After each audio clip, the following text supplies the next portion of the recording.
I've been reading Stephen King since I was 14 years old.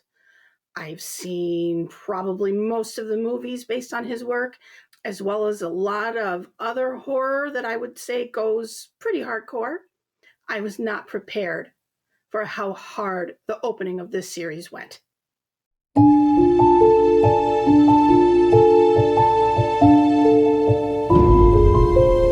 If this is your first time visiting my channel, welcome. And if you're returning, nice to see you again. I'm Chris, and I am your friendly neighborhood Baba Duchess. So Welcome to Derry, definitely made an impression.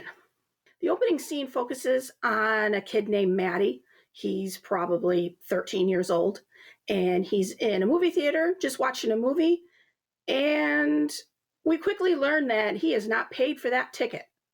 So we see him getting chased out by the usher, and then he's hitchhiking his way out of Derry. So that alone tells you this is a kid who probably has problems at home and just wants to get away. So he is picked up by a very seemingly nice family. Mom and dad, 2 kids, mom's pregnant, pick him up. Hey, yeah, we're going to Portland. And right away, things feel off. And this is not a spoiler because this is the opening of the series, but this is all a trick from Pennywise, or the entity we call Pennywise, but really is it. And this scene really just took its time. It took its time building the terror, building the tension, until you really do feel uncomfortable. You know it's building up to something horrific, and you get to that point where you just want to get to it already because you just cannot handle this tension. So the scene builds and builds until we get this visual of this new iteration of Pennywise coming into being. It's kind of like a winged angel devil baby. We do see this, at least in the first 2 episodes, we do see that iteration of Pennywise as well as some other things. So like as with Georgie in the first It movie, Maddie is the first victim that sets off this whole new wave of It killings. We're introduced to this group of kids who are kind of echoes of the Losers Club. There's one character named Teddy who actually is one of Stanley's relatives. We're also introduced to Teddy's friend Phil, who weren't really friends with Maddie, but knew him. He was a classmate and are disturbed by his disappearance. We're also introduced to Lily and Marge, who are 2 friends entering high school together, I think. They're 13. Lily's had a troubled past. Her father was killed in a factory accident, and because of that, we know that she was in a mental health facility. And her friend Marge is utterly obsessed with getting in with the cool girls clique, and they really don't want to have anything to do with Lily. So Lily's dealing with some really hard stuff right now, feeling ostracized by her classmates, and Marge is just kind of wanting to deal with this typical young adult stuff with really not a second thought as to what a hard time her supposed friend is going through. We're also introduced to Ronnie, whose father is the projectionist at the local theater. And as it gets more obvious that something is wrong, starting with Maddie's death, we see these kids kind of form their own group together to find out what is going on. On the adult side of things, we are introduced to Leroy Handlin. And if we remember Mike from It, this is his uncle.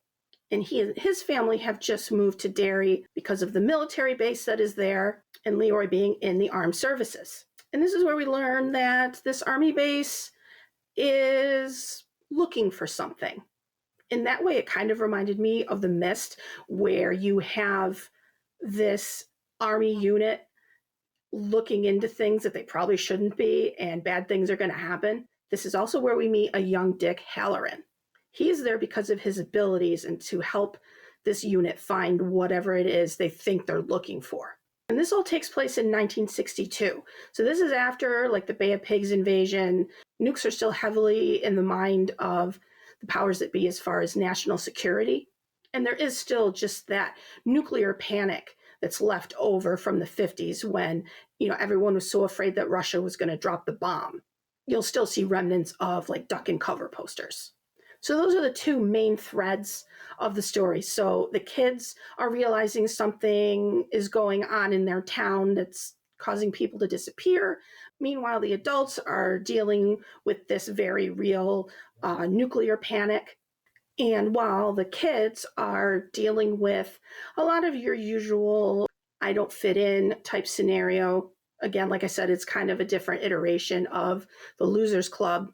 The adults, specifically Leroy and his family, are dealing with the very real racism, especially of that time where this is pre-Civil Rights Act. Outright discrimination is still very much a thing. And you see this with the Hanlons.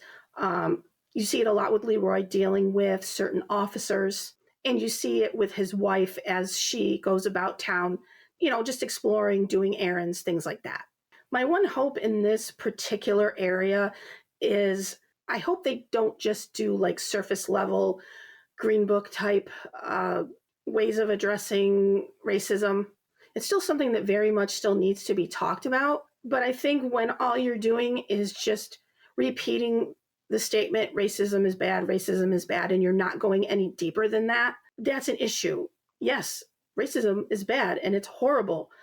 But to just simply state that fact, it's like you're just touching on it just to make this certain plot point, but you don't actually want to do anything with it. Sometimes that can be lazy. And I'm not saying that that's what they're going to do. We're only 2 episodes in. It's kind of like the same way with Game of Thrones, where they dealt with like SA, where it just seems like they threw it in just to make characters go in a certain way or develop in a certain way without actually addressing an issue surrounding it or the very real effects of it. That's been your woke propaganda for the day. But that's what is a little different about the series, where we are seeing the adults more. Not all of them, but there is a very strong adult presence that is obviously going to feed into the rest of the story. I will say, don't get attached to anybody. Again, I don't do spoilers. That's just some free advice, and you will know that immediately just from watching that first scene. And being that we're only 2 episodes in, I'm not going to get into a lot of the plots or go through each episode point by point. I just want to paint an overview and how I have felt about watching these first 2 episodes, which were far better than I was expecting and definitely more intense. The kids, I think, all do a great job. It can be tough with child actors, but especially ones that have more of a focus on them, I think do a good job. And there are lots of Easter eggs for the discerning Stephen King fan, even things like brands in the grocery store. And while we are introduced to the entity, we have not seen the Pennywise face of it, which I like. I love Bill Skarsgård and think he does a great job. But sometimes you don't want to rely on just that face of it too much, because the brilliance of this villain is that it can become anything that scares you, anything that gets under your skin. A lot of these scenarios that it has presented these kids are very, very disturbing. There was one in particular with Teddy, who his family is Jewish, and his family had been talking to him about some of the horrors of the Holocaust. And one of the things they mentioned was lampshades made out of human flesh.